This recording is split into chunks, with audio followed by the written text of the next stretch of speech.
Seagull Lives Matters. If you could donate just £2 a month, £2 a month, it could help build me a 5-bedroom villa and a small aviary for Stephen here. Stephen, because of the colour of his feathers, was thrown off the roof of my building because he was the wrong colour.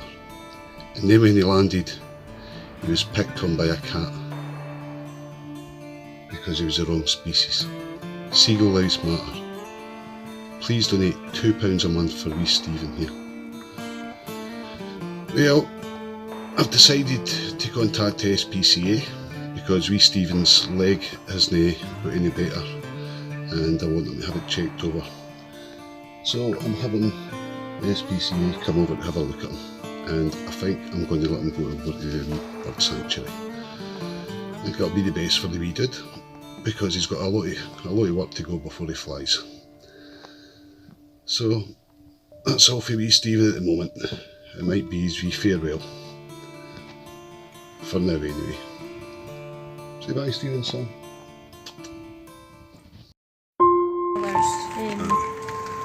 Hey wee guy. So if I could use a wee phone, maybe Monday or that? So if you give us a phone, just phone the helpline like you have done before, and they'll be able to update you on his progress. So if you just give your name and address, they should be able to. Excellent.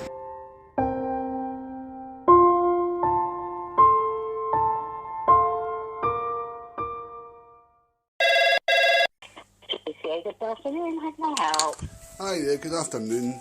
What it is I'm just phoning up about a little seagull nestling that I called up to you last week. I was told I could phone back this week just to get a wee update on him.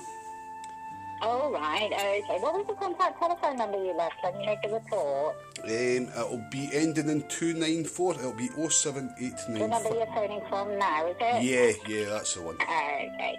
Have a look, won't be a moment. Thank you. Okay, could you just confirm your name for me, please? Yeah, it's Craig Mill. Okay, Craig, this is at Wagon Road in Bonaire? Yes. Let's see what happens. Okay, so it actually got taken to our wildlife centre at Alloa. Okay. So they'll be bringing it on until it's big enough to be released. The animals only go there if we're going to be able to rehabilitate them and bring them on. Yeah. So it will be there. They'll be bringing it through all the chick process and then fledgling process. Yeah. And then once it's a fully fledged adult, they'll be releasing it back out into the wild. Ah, brilliant. So he's going to be okay then. I take it his leg wasn't broken. No, if he went to the centre, that does mean that he was rehabilitated. I can't say the word, but they're able to rehabilitate him. So no, he'll be fine. And as I said, they'll be keeping him until he's big enough to look after himself, and then they'll be letting him go back into the wild. Brilliant. I'm so happy to hear that. Thank you very much for that. Thank you. Well, no problem. Thanks for phoning back. Take care. You as well. Bye. Bye. Bye. Bye. Result.